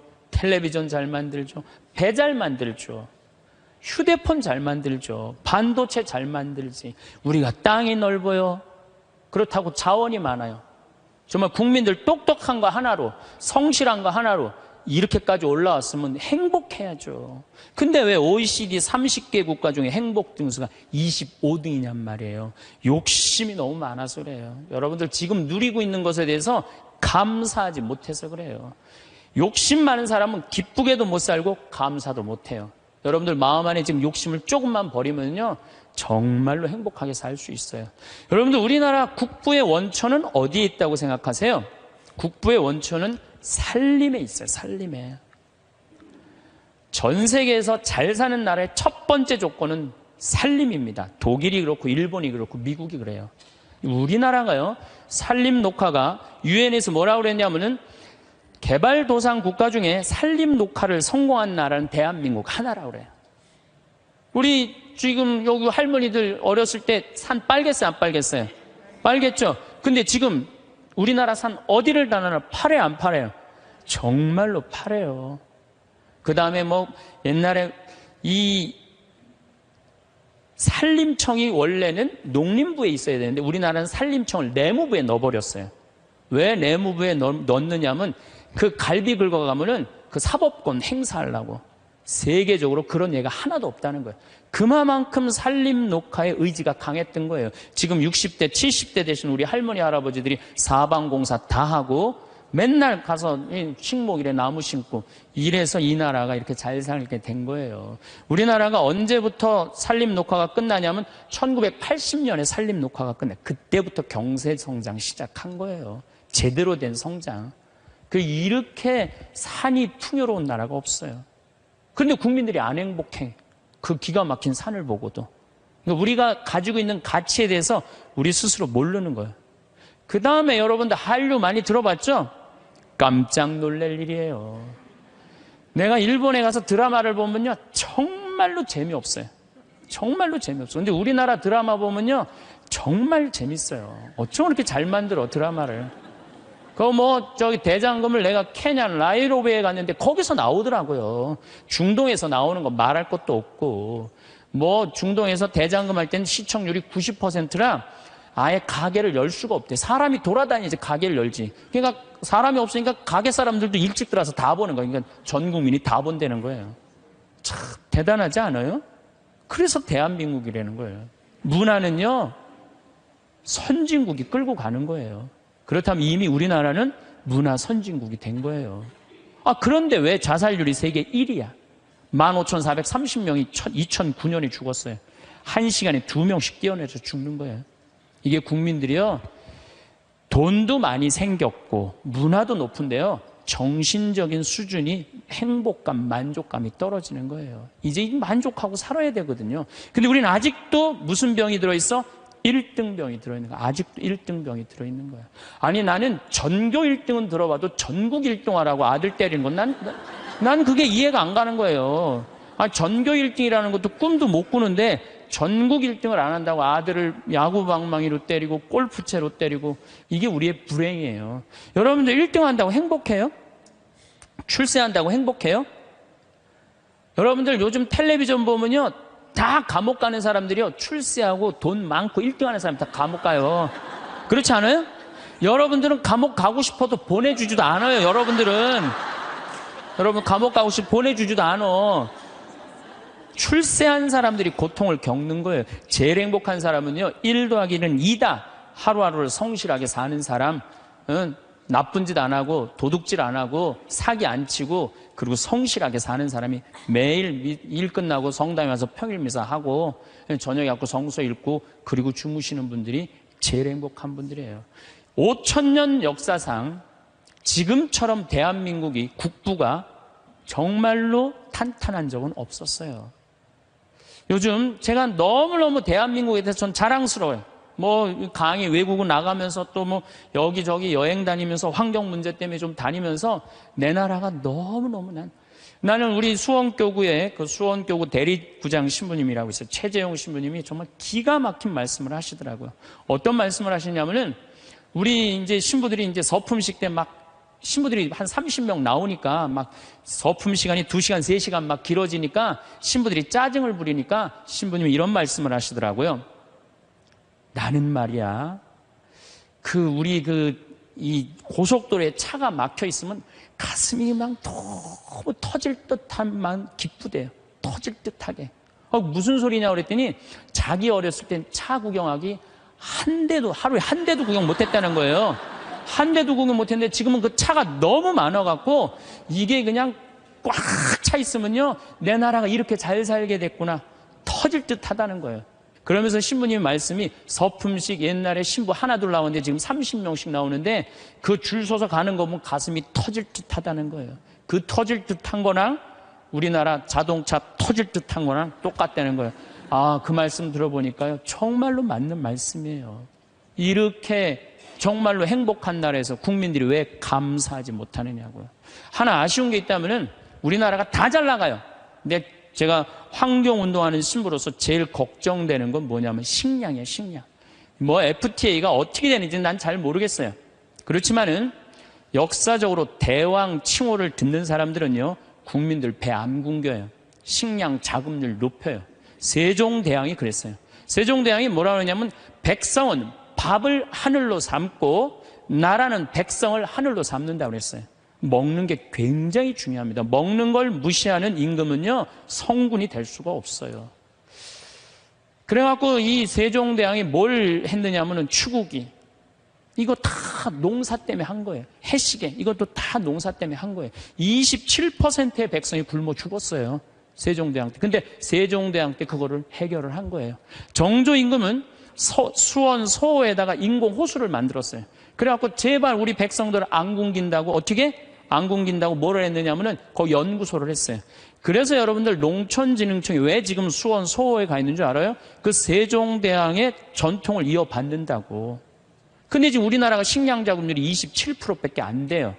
그런데 이번에 FTA를 통해서 더 포기하겠다는 거예요. 우리가 쌓아놓은 거 하루아침에 무너지는 건 식량이에요, 식량. 그래서 이 식량 문제만 우리 국민들이 정말 의식을 갖고 해결해 나갈 수 있다면 대한민국은 앞으로 세계 4위, 3위까지 올라갈 수 있어요. 그 다음 또 하나 잘해야 되는 거, 국회의원들. 제발 좀 싸우지 좀 않았으면 좋겠어요. 응?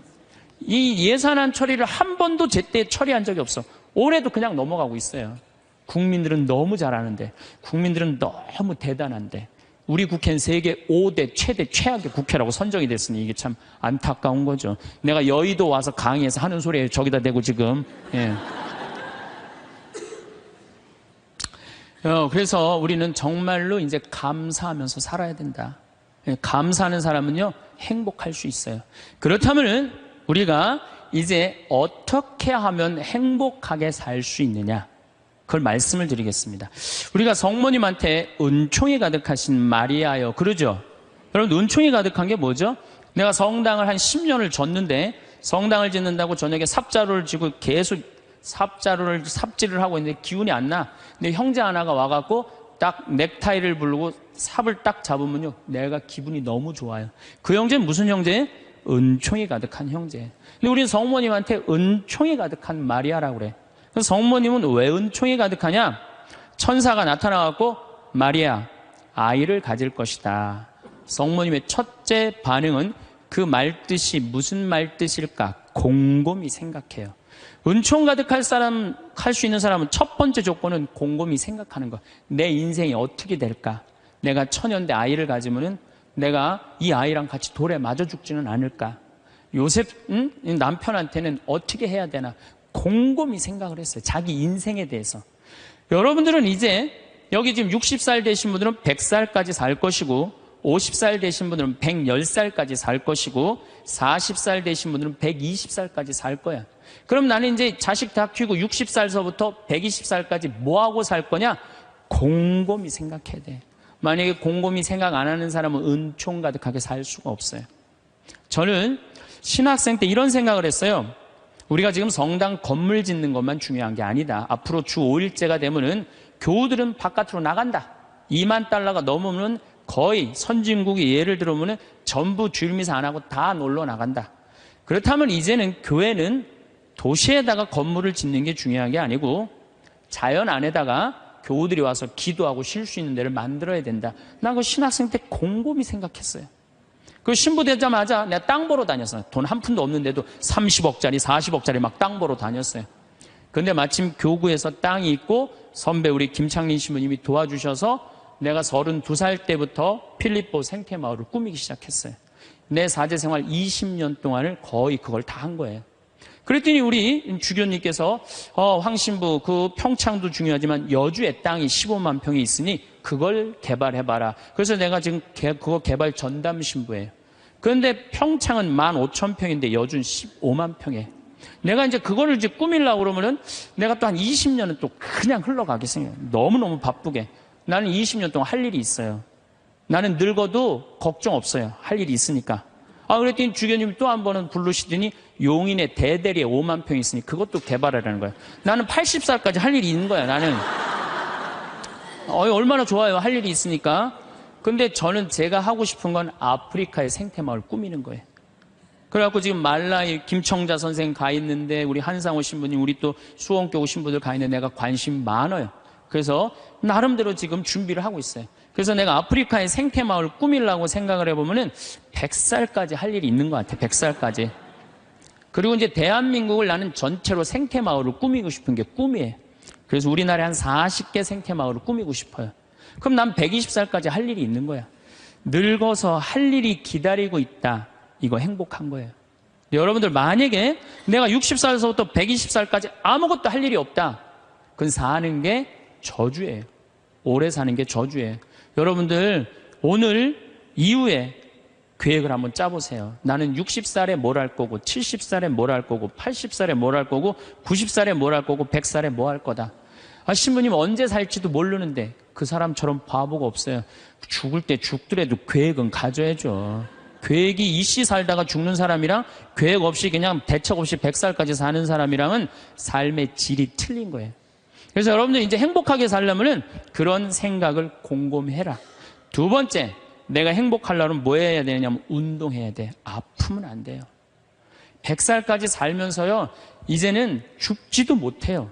죽을 만하면 살려갖고 오고 죽을 만하면 살려갖고 와서 죽지도 못해요. 이제 의술이 좋아갖고 죽지도 못해요. 그럼 귀양 앞으로 50년 살 거 어떻게 사는 게 좋을까요? 건강하게 사는 게 좋은 거죠. 그래서 여기 지금 대충 연령층을 보니까 50, 60대들이 많으세요. 여러분들 대개 50, 60년 더 살아요. 그러면 여러분들 수영장 다니셔야 돼요.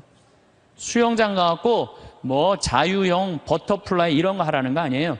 수영장 걸어왔다 10분 왔다 갔다만 하면요, 산에 2시간 올라갔다 온 효과가 난대요. 허벅지에 근육이 안 풀리면은요, 죽을 때까지 누워서 뒤 가릴 수 있다는 거예요. 그런데 운동 안 하고 가만히 있는 할머니들 70살, 80살 되면요, 움직이지 못해요. 그럼 아들이 막 들었다가 화장실 갖다 놓고 씻고 그게 사는 거예요? 그렇게 100년까지 사는 거는 사는 게 아니죠. 그리고 여러분들 이제 한 70, 80대 갖고 이제 똥오 좀 싸기 시작하면요, 여러분들 어디 위에 누워서 자느냐면 비닐 위에 누워서 자요. 이불을 맨날 빨 수 없잖아요. 그러니까 두꺼운 비닐로 깐다고요. 그럼 거기서 이제 똥 싸면 이제 그거 딱 꺼내고 거기 또 뉘우고 똥 싸면 또 뉘우고 그러는 거예요. 그렇게 살기 싫으면 어떻게 해야 돼요? 운동해야 돼. 수영장 다니. 무슨 돈으로? 집 잡혀서. 여러분들, 자식들한테 재산을 물려준다고 자식을 사랑하는 길이 아니에요. 늙어서 자식 나 신경 안 쓰고 자기네들 나름대로 잘 살게 도와주는 게 어떻게 하는 거예요? 자식 도와주는 거예요. 그러니까 지금 누구한테 잘해주는 게, 나한테 잘해주는 게 누구 도와주는 거야? 자식 도와주는 거예요. 그래서 여러분들 이제 자신을 위해서 사세요. 옛날에 40살, 50살까지 살 때는요, 자식 위해서 살아도 돼요. 왜? 내가 그냥 대충 살다가 적당히 알아서 죽어주니까. 한 부모가 46, 47에 죽어주면은요, 병이 들어도요, 별로 자식들 힘들이지도 않아요. 근데 70살에서부터 누워서 100살까지 누워있으면은요, 자식 미치는 거예요. 그러니까 누구한테 오늘 이후부터 잘해줘라? 본인한테 잘해줘라. 그 다음, 이제 100살까지 사는 세상에는 친구가 중요해요. 친구가. 1살서부터 50살까지 살 때는 자식, 남편, 아내, 이게 전부예요. 근데 50살서부터 100살까지는요, 자식은 떠나고 누구하고만 살아? 아내하고만 살아요. 남편하고만 살아요. 그 아내, 남편 이러고 둘이서 50년 동안 쳐다보고 있으면은요, 미쳐요. 친구는 이제 나이를 따지면 안 돼요. 친구. 난 제일 친한 친구가 86살이에요. 86살. 말씀드렸잖아요. 우리 생태마을 꾸며준 신부님. 얼마나 나한테는 소중한 친구예요. 그래서 나는 그분 지금 우리 생태마을에 내가 집 져놓고 같이 모시고 살아요. 제가 일주일에 최소한 2-3번은 같이 식사를 해요. 얼마나 좋아요. 86살 되셔갖고 나하고 같이 밥 먹고. 난 또 72살 먹은 친구도 있어요. 여자친구. 친구는 나이가 많을수록 좋아요. 나이가 많으면 돈이 많아요. 돈이. 그래서 여러분들 나이 많은 친구 많이 사귀세요. 또 나는 또 7살짜리 여자친구도 있어요. 우리 생태마을에 부활절 때 성탄 때마다 꼭 와요. 너무 예뻐요. 미사 참여하면 천사예요. 천사. 하늘에서 내려준 천사. 그래서 작년에는 너무 예뻐서 내가 30만 원짜리 드레스를 강의 나올 때 사서 입혔어요. 너무 예쁘더라고요. 나이를 먹으면요, 입은 다물고요, 주머니는 열으라고 그랬어요. 나도 이제 주머니를 열 나이가 된 거예요. 친구를 사귀는데 돈을 아끼지 마세요. 친구를 사귀는데 아낌없이. 돈보다 더 소중한 건 친구예요. 제가 어제 상지대학에 교수님들한테 강의를 갔는데 교수님 한 분이 강의 끝나고 오셨어요. 신부님, 나머지는 다 신부님 하는 대로 내가 잘 사는데 친구가 없네요. 내가 은퇴를 했는데 너무 혼자 있는 게 힘들다는 거예요. 여러분들 부부싸움을 했어. 내가 정말 이 집에서 정말로 더럽고 치사해서 내가 못 산다. 자매님들 저녁 10시에 보따리 싸들고 나왔어. 딱 나왔을 때 친구한테 전화해갖고, 친구야, 나 지금 보따리 싸갖고 나왔거든. 나 좀 재워줘라 라고 전화할 수 있는 친구 3명 있느냐? 있으세요? 그 집에 남편도 있고 자식도 있고 그런데 그 집에 가서 남편 딴 방에 가서 자라고 그러고 그 친구랑 잘 수 있는 친구 3명이 있어요? 차라리 찜질방 가서 자는 게 낫지. 응? 그런 친구 3명이 있어야 된다는 거예요. 저는 우리 생태마을이 올해도 한 3만 5천 명이 왔어요. 사람들이 왜 이렇게 많이 오느냐고 그래요. 또 주교님들도 그렇게 물어보세요. 이렇게 운영이 잘 되느냐고. 다른 교구 주교님들이. 저는 친구 때문에 그래요. 저는 우리 수원교구 신부가 400명이에요. 그럼 내가 농약 안 친 배추를 해갖고 제일 먼저 김장을 담아갖고 누구한테 보내주느냐? 우리 신부들한테 다 보내줘요. 왜? 신부한테는 신부가 최고 아니에요. 다 보내줘요. 그럼 농약 안 친 배추로 내가 선물로 하는 거예요. 또 청국장 가루, 이거 참 좋거든요. 사나이가 갑바가 있어야지 맞아요. 그리고 내가 하나씩 한 통씩 다 보내줘요. 그러니까 5년 동안 우리 수원교구 신부들은 나한테 매년 뭐 감자, 옥수수, 뭐 된장, 뭐 청국장, 김장 선물로 받는 거예요. 그러니까 1월 달에 주일학교 선생들이, 신부님 우리 주일학교 여름에 어디로 보낼까요? 평창. 나한테 얻어먹은 게 얼만데. 레지오 야외 어디로 보낼까요? 평창. 기브 앤드 테이크예요. 나는 친구가 목사님 친구들도 많고 스님 친구들도 많아요. 그래서 그냥 목사님들이 놀러 오라고, 스님들이 저 지리산 스님 꼭 놀러 오라고. 근데 시간이 너무 없는 거야. 나 그 친구들 다 만나러 다니려면 200살 살아도 모자라 지금. 친구가 많은 거는요, 너무너무 할 일이 많은 거예요. 친구들하고는 어울려 지내는 게 얼마나 즐거워요. 그렇죠? 여러분들 지금부터라도 친구를 사귀세요. 친구는 세 가지를 따지면 안 돼요. 나이, 지위, 재산. 이거 다 무시하고. 그 세 가지를 무시하고 사람 대 사람으로. 그래서 여러분들 멘토가 필요한 거, 멘토가. 나의 삶에 정신적으로 나를 이끌어줄 수 있는 멘토가 꼭 필요한 거예요. 난 아무도 없다. 그런 사람들이 자살하고 그런 사람들이 험악한 일을 딱 당하는 거죠. 그래서 우리가 이제 100년 사는 인생에는 자식만 전부가 아니고 남편, 아내가 전부가 아니고 누가 중요하다? 친구가 아주 중요하다. 자, 또 이제 행복하게 살려면 텔레비 시청을 제발 좀 줄여라. 이 텔레비전이 문제 중에 문제예요. 제가 보기에는 우리 할머니들 가끔 나한테 이래요. 신부님 잠이 안 와요. 이런 할머니들 아침부터 저녁까지 텔레비전 본 거예요.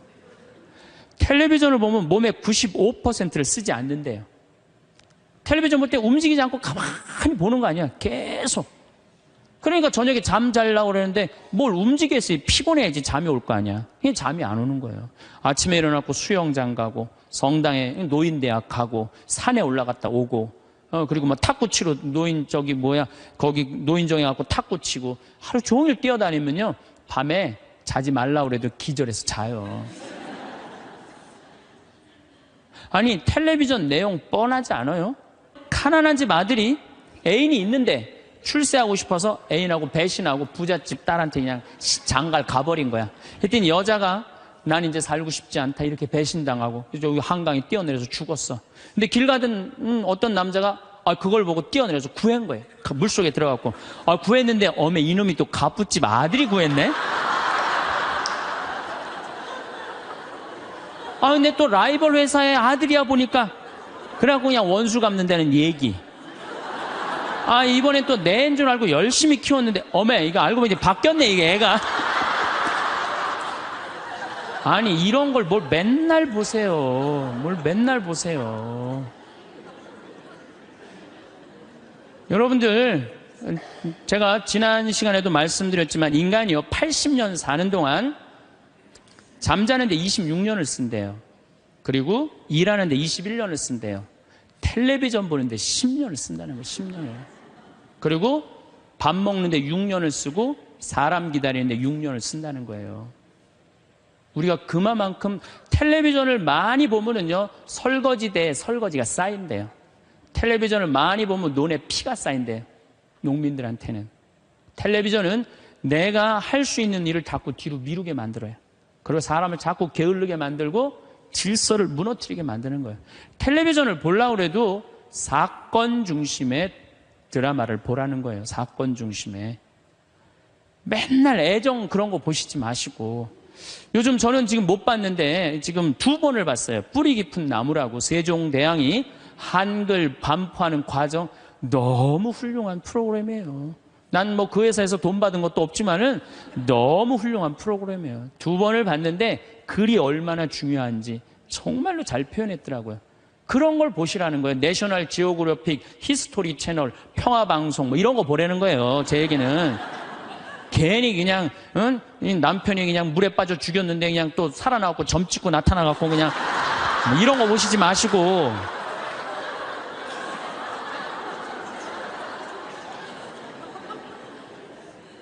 그래서 우리가 텔레비전이 굉장히 유익한 거예요. 근데 그걸 활용할 줄 몰라요. 아침부터 무작정 보는 거예요. 무작정. 네. 그래서 텔레비전을 많이 보면 치매에 걸릴 확률이 굉장히 높다는 거예요. 움직이지 않으니까. 그래서 여러분들 저한테 많은 분들이 신부님 그렇게 바쁜데 언제 책을 3권이나 쓰시느냐고. 텔레비전만 안 보면 돼요. 텔레비전을 안 보고 4시간 하루에 투자하면은요 1년만 책상에 앉아있으면 책 한 권 나와요. 그 시간 텔레비전 보는 시간인데 그것만 안 보면 책이 한 권 나오는 거예요. 그래서 여러분들도 앞으로 50년 동안 어떻게 텔레비전만 보고 살겠어요. 그래서 이제 100년 사는 인생에 행복하고 싶으면 공부해야 돼. 공부하셔야 돼. 이제는 초등학교 6년 중등고등학교 6년 배워갖고요 60살까지 울고 먹는 거예요. 최대한 봐준다고 해도 60살까지 울고 먹는 거예요. 그럼 60살에서부터 100살까지 살려면 뭐 해야 돼? 당연히 공부해야 돼요. 제가 우리 교장 선생님들한테 강의 가고 또 교과부 장학사 선생님들한테 강의할 때 그런 얘기예요. 초등학교 절대 폐교하지 말라고. 초등학교 애들은 310만 명이지만 60세 이상은 거의 600만 명이에요. 그러니까 초등학교 1학년서 1반부터 3반까지는 8살 다니게 하고 60살서부터 65살까지 가방 들고 학교 가게 하는 거예요. 의무적으로 누구나 다. 그래갖고 4반부터 6반까지는 60살 2학년 9살부터 1반부터 3반은 2학년 61는 4반부터 6반까지는 61 그래갖고 가방 들고 학교 가게 하는 거야. 그리고 1반 애들, 3반 애들, 4반 애들, 애들이라니 1반 아이들, 4반 늙은 아이들, 학교 다니는 아이들, 자매 결혼 시켜주는 거예요. 학교 갈 때 데리고 가고, 수업 끝나면 집에 갖다 주고. 폭력이 어디 있어요, 폭력이. 그런 거 없어요. 그래서 제 지론은 60살부터 65살까지 학교 다니면서 재산 관리하는 방법, 자녀들과 좋은 인간관계 유지하는 방법, 건강 관리하는 방법, 그리고 여러 가지 배우는 거, 뭐 논어도 배워도 되고 얼마나 배울 게 많아요. 그 학교 졸업한 학생에 한해서 100살까지 살 자격증을 줘라. 산다고 사는 게 아니다. 그러니까 여러분들 이제 100년을 행복하게 살려면 어떻게 하셔야 돼요? 공부하셔야 돼. 내 사는 맛, 사는 멋. 저런 거 꼭 사서 읽어보라는 거예요. 꼭 책을 많이 사서 읽어보라는 거예요. 자, 그러고 난 다음에 행복하려면 어떻게 해야 되느냐? 웃어라. 웃으면 여러분들 행복해요. 마를린 먼로가 뭐라고 그러냐면은 유머가 없는 남자를 상대하는 거는 날감자를 먹는 거와 같다 그래요. 그러니까 여러분들 만약에 남편이 30년 동안 생전 웃긴 소리 한 번도 안 했어. 그럼 여러분들은 30년 동안 날감자만 먹고 산 거예요. 날감자만. 아니 근데 60까지는 괜찮아. 60까지는. 근데 100살까지 생전 웃긴 얘기 안 해. 그럼 거의 100년 동안 날감자만 먹고 산 거예요. 그 사람 행복하겠어요? 안 행복하겠어요? 안 행복해요. 아인슈타인이요. 여러분들 언젠가 한번 봤을 거예요. 혀를 확 내물고 눈을 크게 뜨는 사진 보셨죠? 아인슈타인이 뭐라 그래요? 나의 천재성은 어디에서부터 시작된다? 유머에서부터 시작된다. 유머에서부터. 이탈리아 사람은 하루에 19분을 웃는데요.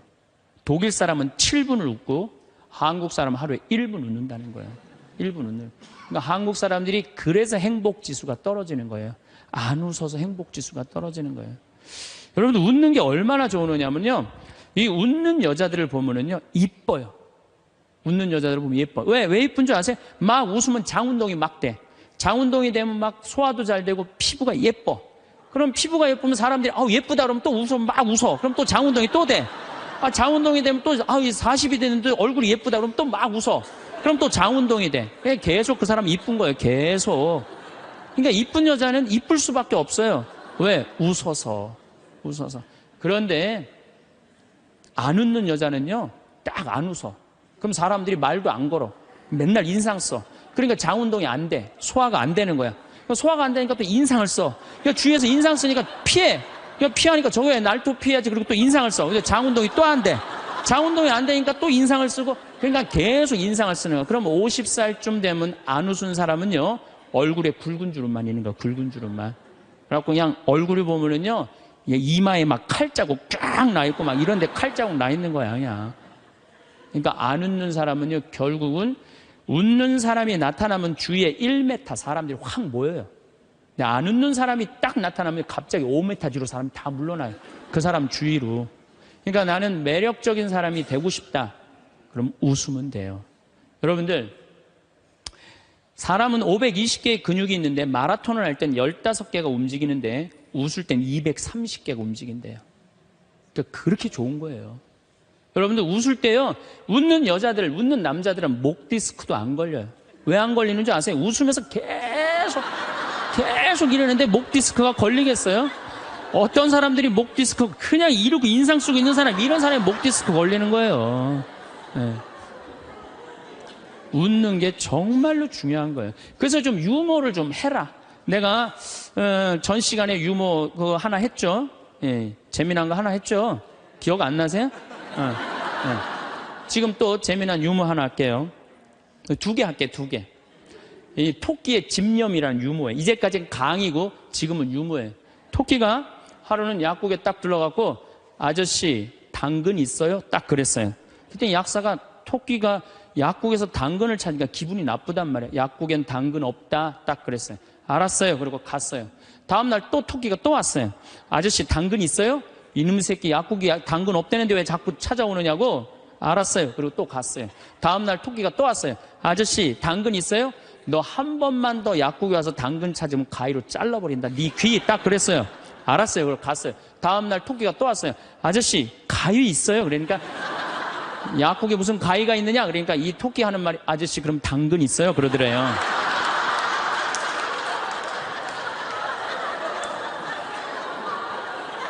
이게 토끼의 집념이라는 거, 집념. 내가 유머를 한두 개는 좀 알아갖고 유머를 하는 건 상당히 여유로운 거예요. 또 하나 재미난 얘기 해드릴게요. 이 숫자 2.5가 3한테 정말로 깍듯이 인사를 하는 거예요. 형님 안녕하셨습니까? 3이 너무 기분 좋은 거예요. 겨우 0.5밖에 차이가 안 나는데도 깍듯이 인사를 하니까 그냥 늘 그렇게 깍듯이 하는데 어느 날 갑자기 2.5가 딱 오더니 야 3 일로 와봐 딱 그러는 거예요. 깜짝 놀란 이놈이 미쳤나? 너 미쳤냐? 그러니까 왜? 나 지금 전 빼고 왔는데 너 왜 그러냐? 딱 그러더래요.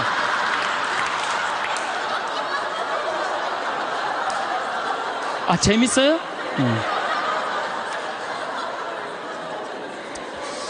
우리가 살면서 유머라는 것은 분위기를 굉장히 부드럽게 만들어줘요. 그래서 여러분들 좀 삶에 여유가 있는 사람, 이런 사람들이 유머를 잘 할 수가 있는 거예요. 그러면 집안 분위기도 좋고 온 집안이 인상을 쓰고 있어봐요. 그거 좋겠어요. 그래서 항상 웃어라. 행복하고 싶으면. 그리고 귀양 100년 사는 거 웃으면서 살면 좋지 않겠어요? 네. 웃는 사람. 그래서 일소일소라고 그러는 거예요. 한 번 화내면 한 번 늙고 한 번 웃으면 한 번 젊어진다. 그게 장운동 때문에 그런 거예요. 장운동 때문에. 그래서 여러분들 행복하게 살고 싶으면 어떻게 하시면 돼요? 웃으시면 돼요. 자, 맨 마지막으로 제 모든 강의의 결론입니다. 자기한테 잘해줘라. 우리는 너무 자기 자신한테 함부로 대한다. 작년 2월달에 우리 생태마을에 대장암이 걸린 교회 다니는 자매가 하나 왔어요. 우리가 그때 암 환자들이 한 10명 있었는데 마리아, 테레사, 루시아 그러니까 하루 나한테 오더니 신부님 나도 본명 하나만 달라는 거, 세례명 하나만. 이제 그렇게 부르니까 좀 세례명이 부러웠나 봐요. 돈 드는 것도 아니니까 요한나 이거 가지라고 줬어요 내가. 공짜인데 요한나가 됐어 이 자매가. 요한나가 됐는데 우리 생태마을에 작년에 암 환자가 한 10분 정도 있었는데 정말로 서로 마음이 맞는 거예요. 같은 병이 걸려 있으니까 서로 위로가 되고 정말 형제같이. 매일 이 곤드레 밥 먹으러 다니고 꿩만두 먹으러 다니고 막국수 먹으러 다니고 산채 비빔밥 먹으러 다니고 회 먹으러 다니고 또 북한에서 또 그 조개 그거 아주 좋은 거 그것도 수입해다가 그것도 우리끼리 또 해서 먹고 작년에는 정말로 즐겁게 살았어요. 그런데 이 자매가 3월 말이 됐는데 뼈까지 다 전이가 된 거예요. 근데 암 환자가 뼈까지 전이가 되면 누워서 못 자요. 아파서. 앉아서 잔 거지. 다음날 성당 마당에서 날 만났어요. 날 또 꼭 끌어안더니 신부님 나 아무래도 죽을 것 같아요. 그런데 내가 여기 와갖고 3개월 동안 살면서 사는 게 이렇게 즐거운 건지 처음 알았대요. 아니 3,000원짜리 곤드레 밥을 먹으러 가도 이렇게 맛있고 즐거운 건 처음이래. 이렇게 같은 마음 통하는 우리 환자들이랑 환우들이랑 같이 먹어서 너무너무 행복했다는 거예요. 그런데 내 인생 48년을 돌아보면 행복했던 순간이 한 번도 없다는 거예요. 자기는 딸한테 하나도 안 미안하대. 딸 자기가 빌딩 청소하고 대학까지 졸업시켰다는 거예요. 남편한테도 하나도 안 미안하대. 자기 3개월 동안 와 있는 동안 한 번도 안 와봤다는 거예요. 근데 누구한테 미안하냐면 자기 자신한테 너무너무 미안하다는 거예요. 그리고 내 어깨에 눈물을 뚝뚝 흘리고 이 자매는 일주일 만에 세상을 떠났어요. 자, 여러분들은 지금 여기 지금 50, 60까지 사신 여러분들 열심히 살지 않으셨어요? 지금까지? 그렇지 않아요? 그리고 또 이 우중충한 날 강의 듣겠다고 여기 오신 여러분들은 무조건 열심히 사신 분들이에요. 그럼 여러분들은 지금 누구한테 제일 잘해줘야 되느냐면은 본인한테 제일 잘해줘야 돼요. 나는 본당 신부 10년 할 동안 교우들이 정말로 잘해줬어요. 애 생기면 애 생겼다고 밥 사주고, 애 낳으면 애 낳았다고 밥 사주고, 그냥 정말로 그냥 건수가 얼마나 많은지 몰라요. 근데 내가 강원도 평창에 농사지로 딱 들어갔는데 사람이 아무도 없는 거예요. 나 밥 사주는 사람이 아무도 없는 거예요. 그리고 그냥 밤에 나오면 얼마나 깜깜한지 내 다리가 안 보여요. 다리가 보여야지 어딜 돌아다니까. 몸만 보여, 몸만. 강시 떠도 둥둥둥도 떠다니는, 강시 떠다니는 것처럼. 밥 사주는 사람도 없고 갈비 먹고 싶은데. 근데 난 갈비 먹고 싶으면 뭐라 그러냐면은, 창현아, 갈비 먹고 싶냐? 가자, 내가 사줄게. 난 나한테 내가 사줘요. 내가 또 회 먹고 싶으면은, 창현아, 회 먹고 싶냐? 가자, 내가 사줄게. 난 나한테 내가 사줘요. 나는 나한테 내가 사주니까 남한테 원망 안 해요. 내가 즐겁게 먹으니까. 근데 여기는 우리 많은 자매님들 자기 돈으로 사 먹을 생각은 안 하고 아들이 사줄래나 남편이 사줄래나 1년 전에도 안 사주더니 또 안 사주네 이러고 그냥 맨날 청승을 떨면은요, 알아주는 사람 아무도 없다고. 그리고 여러분들 100년 동안 살 동안 여러분들 행복을 이웃이 챙겨줄 수 있을까요? 남편이 100년 동안 챙겨줄 수 있어요? 자식이 100년 동안 챙겨줄 수 있어요? 행복은 누가 챙기는 거냐면 내가 챙기는 거예요. 내가 나한테 행복할 수 있도록 해줘야 돼요. 근데 그냥 자기한테는 잘해줄 생각을 안 하고 남이 나한테 안 해줄까 이것만 계속 바라고 있으면 그런 여자들이 복장 터지는 여자들이에요. 그런 여자들이. 이제는 행복의 주인공은 누구다? 나다. 옷도 좀 사 입으세요. 옷도. 자기가 무슨 군인이야. 철모 쓰고 그냥 1년 내내 딱 그냥 바뀌지 않는 옷 입고 돌아다니면요. 집에서 왔다 갔다 하면요. 이 전부 다 심란해요. 저는 지난 여름에 40일 동안 미국 LA 쪽에 순회 강연 가기 전에 서울 모본당에 강의를 갔는데 강사를 많이 줬어요. 마침 또 그냥 양복이 좀 안 맞아요. 살이 좀 쭉 한 10kg가 빠져갖고. 그래갖고 양복을 좀 사 입어야 되겠다. 그래서 문정 아울렛에 가갖고 내가 양복 사 입고 갔어요. 참 우리나라 옷도 잘 만들어요. 내가 50만 원어치를 옷을 샀는데 양복 2벌, 바지 2개, 50만 원인데 그렇게 사 입고 갔어요. 그럼 미국 이제 강의를 갔더니 교우들이 그러는 거예요. 어우 신부님 양복 너무너무 멋있다는 거, 메이커냐는 거예요. 아니라고, 나 이거 내 돈으로 내가 아울렛 가서 내가 사 입고 왔다고. 내가 사 입어야죠. 옷도 마음에 드는 거예요. 여러분들도 10만 원짜리 들었다가 너무 비싸다 그러고 만 원짜리 줍지 마세요. 작년 영명축일에 우리 어머니가 너무 이쁜 옷을 입고 왔어요. 평창으로. 그래서 내가 어머니한테 물어봤어요. 어머니 아들이 사줬냐 딸이 사줬냐 그랬더니 어머니 하시는 말씀이 사주긴 누가 사주느냐고, 방송 보니까 신부님이 늙어서 옷 사 입고 싶으면 지 돈으로 사 입으라 그래서 내 돈으로 사 입었다는 거야. 내 돈으로. 근데 이 노인네가 150만 원짜리 사 입고 온 거예요. 근데 내가 잘했다고 그랬어요. 왜? 우리 어머니 아버지 자식 내 뒤도 안 돌아보고 키웠어요. 그러면 그 정도 보상받을 자격 충분해요. 난 그거보다 훨씬 더한 것도 받을 수 있다고 생각해요. 자식 위해서 재산 물려준다고 한 푼도 안 쓰고 거지같이 살기를 원하지 않아요. 그런 자식은 없을 거예요. 여러분들도 다 누구 위해서? 여러분 위해서 쓰세요. 그리고 대신 건강하게 사세요. 여행도 다니세요. 우리 어머니 77, 아버지 79 때 내가 그랬어요. 어머니 아들이 신부인데 예루살렘은 갔다 와야 되지 않느냐. 아버지 아들이 신부인데 베드로 성전은 갔다 와봐야 되지 않느냐. 같이 갔다 오자. 그랬더니 어머니가 우리 외삼촌이 아주 부자였는데 미국에 작은 외삼촌 만나러 갔다가 거기서 돌아가셨어요. 객사하신 거죠.